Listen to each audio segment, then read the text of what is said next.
Hello everyone, welcome to 24/7 Football for another edition of Lives in the Game, and today we're joined by the one, the only, Ross Chandley from Redmond TV. Ross, absolute pleasure. Oh, thanks for having me. You coming down today. Again, this is the pinnacle of your career, surely. Or life. Life. We'll see how it goes first, shall we? Life. Yeah. It's up I there. like that. I like that. Life. Yeah. Sometimes we get guests and they say, it's just the pinnacle of the career, but for you to go that one extra, life. I'd like it to be on my obituary and my funeral of Ross went to 24/7 Sports for an interview. Absolutely, on the eulogy, 24/7 football interview. So for anyone who doesn't know the concepts of Lives in the Game, we speak to different people from around football. So we've spoken to ex-footballers, people within the media, and today we're going to go on a new sort of outlet, which is Fan TV, because we haven't had anyone from Fan TV, even though that is necessarily what we do as well. So Ross, you work for Redman TV. How did you actually start at Redmond, if you don't mind me asking? A series of unfortunate or fortunate events, depending on how you want to look at it. Fortunate. Started out, I used to watch it first and foremost. I had a mate in the kid I used to work with who's a massive Liverpool fan, Redman TV fan. I think he might even put me onto it, or maybe my brother. So I used to watch it quite a bit. Started university, and then I knew there was a job coming up. But I went to a Liverpool game. We played Burnley, and I got a preferential treatment, shall we say, and got intoxicated at a game. Approached Paul outside Anfield when they were doing fan cams. I think I might have mentioned to him that I wanted a job, I wanted to get involved, and he's like, yeah, I'm coming to the university soon. He came to the university, gave a talk to people about certain roles. I'd given more idea what they do, what the roles would entail.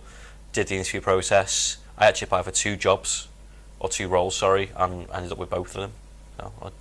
It's crazy. Smashed it, yeah. I remember, so we'll go back to when you first met Paul, which your future boss at that time. Because we're friends, so I remember the day after, a few days after, you showed me the video and you told me what was going through your head, so you thought, I'm just going to go for it, I'm going to ask him, which is generally what we used to do anyway with like Premier Sports Network and things like that. But it wasn't drunk. Yeah, you weren't plastered at that point, but did they remember it? Does Paul remember the time that you were there? Yeah, I remember when he came for the interview as well. It was I think I was getting a bottle of water out of the vending machine or something, and he saw me, recognised me, said hello, and blah blah blah. I was like, I didn't think he remembered. And it kind of, I had two thoughts in my mind going, he remembers me. He remembers me. No, I don't know if this is a good or a bad thing. I was like, okay, fair enough. But to an extent, obviously, you wouldn't do that for certain outlets, mainstream outlets wouldn't give you a job on that basis, but because they're quite relaxed, they're used to that fan environment. I remember wasn't my best choice of language, but they're accepting of it, so I think he's quite relaxed about it. And obviously I know them a lot better now, nearly 2 years down the line. Obviously they're quite open, accepting people, so I wasn't abusive. No, you weren't, no. I think it's so since you've started at Redmen, your social media stock's risen. You've got nearly 3,000 followers on Twitter. 3,000? Oh, me? Yeah. Yeah. So, obviously, did you ever expect from where you came from as well? Because not many people will know this outside of your friend group and your colleagues that you actually started out as a chef. Yeah, it's bizarre. It's been nearly finished now, university and stuff. It's been hard at times, but it's just bizarre how it all started out of going. I was chef for 13 years, probably a little bit more, and then just never thinking you could do something else with your life, and stuff outside of my control happened. I was quite fortunate that I could go back to mum and dad's house. The only reason this would have happened as well is I was applying for jobs left, right and centre, so I was applying for jobs, being a delivery driver for a garden centre, working in these shops, trying to apply for Tesco's, blah blah. And then one day I was sat at home and I saw the advert for UCFB, the university, and it was mad. I recorded the thing, the advert, and went, that's what I want to do. I want to go there. And it wasn't until like a year or so later I had to go through certain paths and speak to people about it. I remember showing my mum and dad going, no, I want to do that. To actually go through that process of going, oh no, we'll do that. I had to go to college first, and I had to go to university, and I never thought Redmond TV. I thought, nah, I don't want to. Well, one, I thought it'd never happen, and two, I thought I don't want to mix the club that I support with my job, because obviously if things go wrong and you start hating your job and then you start hating your club, and it's kind of like the only thing outside of working environment that like a Champions League final. Yeah, that kind of bad. Well, never expected to be there anyway. But like on the bigger scale, like say it's like, I don't know, I couldn't do it for Everton, for example, because he's like, that's not me. I get they're going through a bad patch. I was thinking, if social media is so toxic, I don't think you can help sometimes, but let it get to you or be concerned about it. But I don't know, that's the type of person I am anyway. Because I'm an overthinker and a worrier, and you just kind of think you don't want to say stuff to upset people sometimes, but that's what you have to do on social media. And you've now secured a full-time role at Redmond TV. It's crazy. It's even crazy for me to even, like, I'm sort of proud to see, like, the journey that you've been on. It's crazy. Like, when you first started at Redmond TV, you didn't like being in front of a camera. No. And just to explain, like, the journey that you've been on since. Well, I wasn't used to being in front of a camera, and obviously the role I applied for was one was marketing, one was social media. So in my mind, I was just going to be on a computer, no one would see me. And it sounds terrible. I'm not an alcoholic, but I've been there for about 2-3 weeks, and I've been out on a date the night before. Got absolutely rotten, come in, and I was hungover, and they went right, and they gave me an agenda for a show, and I was like, "What's that for?" It's like, "Oh, you're going to come on with us?" I was like, "Jesus Christ, you waited 3 weeks. Not once you mentioned I might be on camera, and you just went, oh, yeah, you're going to be on camera." So I was hungover. But it's something you get used to. It's daunting at first, and you don't really want to do it, part of you. But then you think, you expanding yourself, you learn something. It wasn't about being recognised or anything like that. It was kind of like going, well, actually, I've just added another skill to my thing. But to go from nothing to presenting your own show. Oh yeah, presenting your own show. But that was a course of the job roles that they gave me. It was kind of like, okay, come in 2 days a week sort of thing. And I got it in April 2017. So come in 2 days a week, do this, you have certain jobs to go and do. But then I wasn't getting paid at the time. But then obviously we finished uni in April, May. I just went out my way to go in Monday to Friday. Yeah. Didn't ask for any money, didn't ask for nothing, just went in, showed up, going around, what do you want to do, what he's doing next, blah, blah, blah. And then from that, it's probably the reason why I've worked myself into a position where there's a job there, because going in by practicing every day or doing what I'm doing, or improving the social media side, or whatever jobs they gave me to go and do, if I wasn't there to say, what do you want doing, but I've not created it for myself. So therefore, as hard as it was, and I still had Premier Sports Network, which was only frequent, so it wasn't that often. I was still at Bursker as well, so I had to end up stopping that. And I was still a chef 1 day a week as well, so make sure I had some income coming in, and it would pay for me train fare, and then that built up, and you went, oh, we'll sort your transport for you, so they started paying me train. It's crazy, yeah. And then that built up, and then it's like, oh no, actually, we'll sort something out for you. So that was still 2 days a week, but I was getting paid for 2 days a week, which is now just turned into full time. You mentioned to me in the summer, do you want a job when you finish uni? And I said yeah, and then it wasn't until before Christmas I found out we were in 1 day a week. I was like, I'm not going to sit around for 4 or 5 days a week, so just give me the job now, and I'll take the money that comes with it. Yeah. But yeah, it's crazy, and like you said, it was a massive risk, a massive strain, and I'm a firm believer as well that people should definitely just throw themselves into things and give up your time, volunteer, and it really does put you in good stead. But you must have seen, not naming any names, but people throughout life who have not put the effort in and not gotten anything out of it. But that was one of the motivating factors of going. If I don't put the effort, I knew full well, but I know it gets joked about in university, I've been slightly older, but like experience of knowing people like that going, if you don't put stuff in, you're not getting anything out of it, and you kind of know what managers want from you, what's expected of you in a working environment, and I already knew that. And then obviously again, for being a chef, sometimes you didn't have a choice. In like, you used to do like long hours and stuff, you didn't do your job, you find someone screaming and shouting at you or throwing stuff at you. So I've had it drilled into me to work hard, as well as being brought up on, like, especially with my mum and my dad, to be fair, I've got a good work ethic behind them, and I know full well academically I'm not switched on, so I didn't get GCSEs because I was a pain in the arse at school. I didn't care, I didn't try, I've never been that clever anyway, so to try and combat that, I like to think that if I work hard, then I'll still get some sort of achievement out of it. And unfortunately that's what has paid off for me, is hard work, effort and attitude as well. I know people sometimes they work hard but they've got the wrong attitude. Well, that doesn't go down with people, and like, some people might see it as like brown nose and stuff. I've worked for some terrible people, but like I managed to keep them off my back by either keeping my mouth shut or just doing as they say, and as much as you don't like it, that's what you got to do. Crazy. And how much so you mentioned that you watched Redman TV, obviously you watched Paul, you watched Chris. How has it sunk in? Are you living a dream? Like, has it sunk in that you actually work with them every day? I don't think about it now, to be honest. When I first got there, because I sit opposite Chris in work, and like, look, when I first got there, I was like, oh, this is a bit surreal. This, it's weird for Chris because when you watch him on camera, he's like laughy, jokey, he's quite loud, he's quite brash, blah blah blah. But behind the scenes, and I still do it to this day, like he works incredibly hard and he's so clever. Yeah. At stuff he does, like he does like a lot of business stuff which people won't recognise because you kind of see him through certain videos that he's done, and whether they've gone down well or not. But he's kind of like I said, he's loud and brash there. But off camera, he's completely different. It's like he's kind of like my go-to, as is Paul, because he's across from me. If I've got an issue with something, I go and speak to him. We've got meetings, it's normally me, him and someone else that are in a meeting. So I'm still in awe of them. I've got massive respect for them, what they've done from watching them. But then I get more and more, and the fact that they've each stage of the process of going from part-time to getting money for retraining fair, I've not asked for anything, and I find them quite genuine and good to work for, because they'll go, okay, we recognise this, we appreciate that, or we'll go, okay, we'll sort your fare out for you, or we'll start paying you, blah, blah, blah. But that's from me showing my commitment, and I think they recognise that, which is something that I've learned throughout life to do, and that's what's helped pay off for me, I think. But they do work incredibly hard, both of them.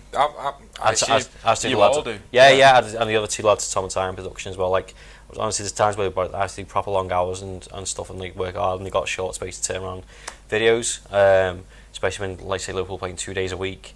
But then at the same time, you kind of get excited going, like, Liverpool playing 2 days a week, you know, especially when you're on good form, maybe not now, but you know, it's exciting to go into work still, and I don't think I've ever had a job where I've generally like gone, nah, I can't wait to work. I mean, you know what I've been like when I got the job to what I'm like now. I was like, I just can't imagine not liking it. And sometimes it was hard at first. For, like saying before, I've been a chef for so long, you can physically see your output. So whether that's making dishes, your preparation of food, blah blah blah, the hours, you physically, your hands sore, your feet sore, your back sore, you're sweating, you stink, blah blah. And it's like you go in there and like now I do like 8:30 till 6. I was like, okay, I'm not physically tired. What have I done? Okay, I might have done a couple of tweets on social, but sometimes I don't have anything physical to say I've done. So sometimes I feel guilty thinking I've not done anything today, but in fact I have.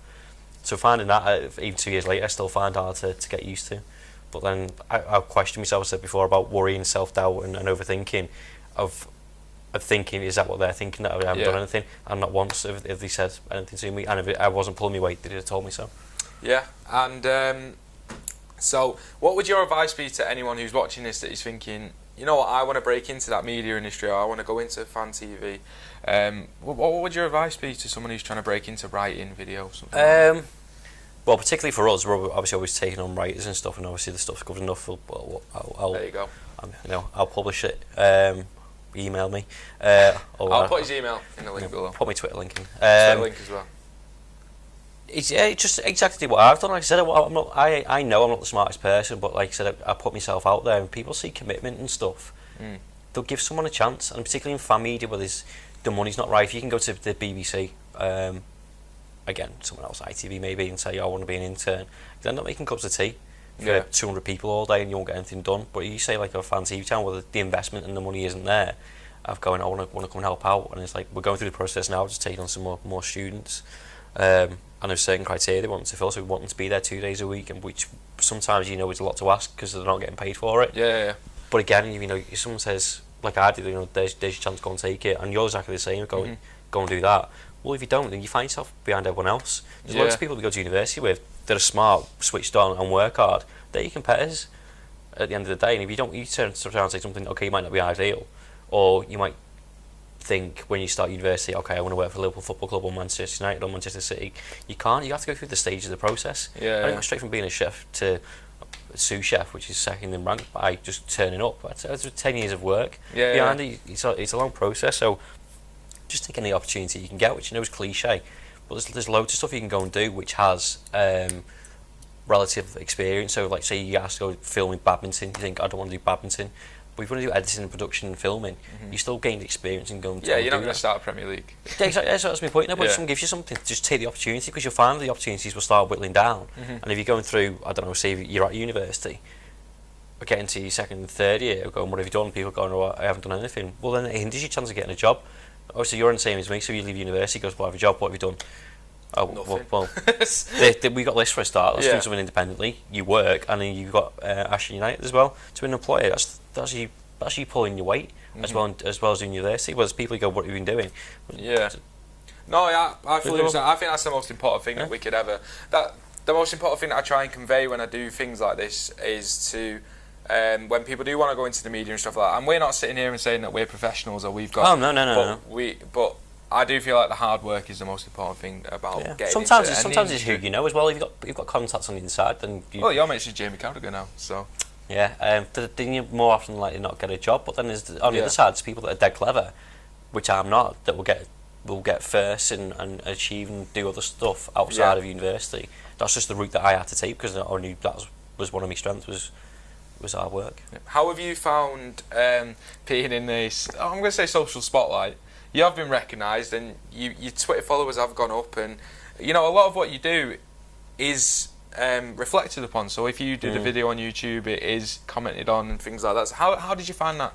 And how do you find it? I still find it a bit bizarre because I wasn't really using Twitter until, just before I started Redman TV, so I had to get my own account and stuff, and I wasn't really that interested in it.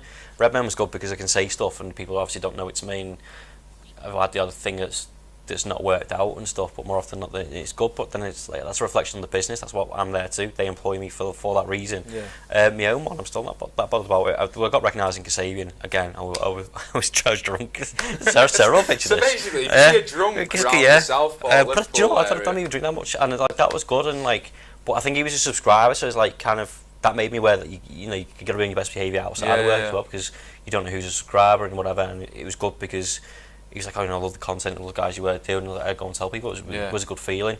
The social media stuff was mad because it's grown quite a lot in the past couple of weeks. I started using it more, but you find, I don't know, people don't respect your opinion, but they share your thoughts because that's the other reason I like fan media. You don't say stuff for the sake of saying it. You're saying stuff that's your opinion, which probably wouldn't get broadcast again on mainstream media, like your Sky Sports News and stuff won't broadcast your opinion because not because it's brash or whatever. It's because it's their job to tell you the news. Yeah. Whereas I like having opinions, and Twitter sometimes isn't the best place to have an open discussion. But funnily enough, twice over the past couple of weeks, someone's disagreed with me. Yeah. Didn't type in capital letters and have a go at me. We actually had a discussion about it. And that's what you do it very well as well on Twitter. So that sort of coincides with Fan TV. Why is it that you think Fan TV is gaining popularity? What makes it so special? Probably the same reason. I think you have to give credit to some level to Arsenal Fan TV because they've kind of put it in the spotlight and made people aware of other channels. Cheers, Robbie. But then again, obviously the way that they work hard, they do stuff, but it doesn't appeal to me. The fact that I just think it's just people shouting at a camera. But that's a lot of people's perception of them. But they do other stuff that isn't just YouTube clips, which is work. But again, I just think there's room for people that don't want to be spoken at. So Sky Sports News you can watch on loop all day, and I used to watch it all the time. Don't watch it anymore because it's just someone telling you stuff that you already know by going through Twitter. You find out the news an hour before, which is what they have to do because they have to check Sky sources, check it's legit and all that stuff. But I like hearing other people's opinions. Maybe not so much Twitter after Liverpool have drawn a game because some of our fan base just goes into meltdown. But then it's just a discussion. It's honest to me, and that's how I talk, and it suits me well because in some sense it doesn't feel like a job. I'm just talking to people about football. But it's no different to me. You talk about football. Okay, we had a quite a lively debate last week. Yeah. But at the end of it, it was like we're still mates. It's like some people take football. People take it so seriously sometimes. That's where it becomes bitter and toxic and aggressive and stuff. And I don't know if it's an age thing. Like some stuff happens. Like this week, we've had the best results, and people's heads are falling off. It's like I don't have the energy to get to angry. It creates a division as well, doesn't it? Yeah, but then there's other people that I don't know. It's the same when City lost against Newcastle. It's that. Yeah, it's just a little fans were in euphoria when that happened, but it's like I wasn't belittling Man City because I don't know. There's a level of respect that you got to have for certain people. Yeah. But then people want to jump on the back of anything that happens. So Jurgen Klopp, for example, when he did his post match the other day, I think he ended up blaming the referee, and it's like. In my opinion, I thought he looked a bit silly saying that, but I don't think people manage to be asked directly after games what they think about the referee.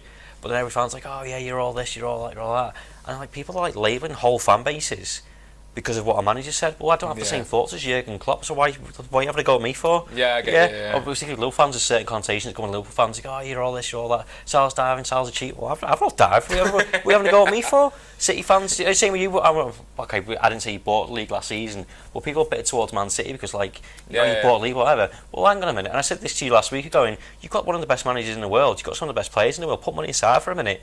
Going, you still need to make it work. Mourinho had spent hundreds of millions of pounds. And couldn't make a team work. So where's the level of respect? That's what a negative thing to social media. What people have with fan bases. I mean, you find people like the mindset of some people, like opposition fans, will go onto Redmond TV social or YouTube comments and just like spend hours or like every day just going, oh, Loserpool, this, blah blah blah, and you just learn to ignore it. I'm going, but if that's your outlook on life, you've got nothing better to do with your life than go, oh, in capital letters, Liverpool is shit. Okay. Fair enough. Cheers, mate. Thanks for that. You take time out of your day to tell me that. Yeah. Nothing else going on. People just like seem to be dead angry and bitter about stuff. It's like, well, your original question was, fan TV appeals to me. It's because it's not serious. So you look at people like Mark Goldbridge as well. Now he's gained loads of respect. I like Mark. In the past year. But a year ago, I had to go at him and he called me out on it because I was probably a bit naive, to be honest, but like he was getting loads of stick and I probably jumped on a bandwagon. But look at him now, like I enjoy watching him. I enjoy, I'm a guilty pleasure of going to go and find his social clips and social posts. I know there's a Goldbridge World, the meme account, but I like it. But he's taking football, enjoying it, which is what you're supposed to do, and having a laugh with it. Well, good. That's why I enjoy watching it. I'm not a Man United fan. I'm still going to tune in to go and find what's going on or his reactions to stuff. Yeah, exactly. And finally, because we have got a lecture in 4 minutes, I think. Okay. But what are your ambitions for the future? Is there anything that you really want to go into or what you want to achieve? I think there's a lot of us are still at the stage that we don't really know. We're still like quite new to the media thing. I've just secured a job there, so process of finishing uni, get that out of the way first. I want to buy a house this summer, hopefully, and then just see what happens. I mean, I absolutely love my job. I can't see myself going anywhere at the minute. But you never know what could happen to either Redmond or me, whatever. After this video, Sky Sports might pay me up. I mean, that is the thing. I think. Currently, I don't know whether I'd enjoy that. You have to give it. Because of the way you talk, I think I would do. But I think you're much better in a relaxed setting. And that's what I mean. Because it's me. Informal setting. I think football fans prefer that as well. Yeah, but I think I'd have to delete my Twitter account with Sky Sports. Would coming to me. Yeah, definitely. But yeah, I don't think you should put any pressure on what's going to happen. If you're happy with your job, then why go somewhere else? Fantastic. Right, Ross, again, thank you so much for coming on today. All of Ross's socials, link to the Redman TV will be in the link below, as well as a thank you for Ross for coming on. This has been Lives in the Game. I hope you enjoyed the episode. They should definitely subscribe as well, shouldn't they? Yeah, I have. I did a long time ago. You did. MP1 Sports Days. Yeah. But definitely subscribe to the channel, like the video, and if you want us to try and get anyone else on the show, please leave a comment below as well. But thank you very much for watching, and we'll see you again next time.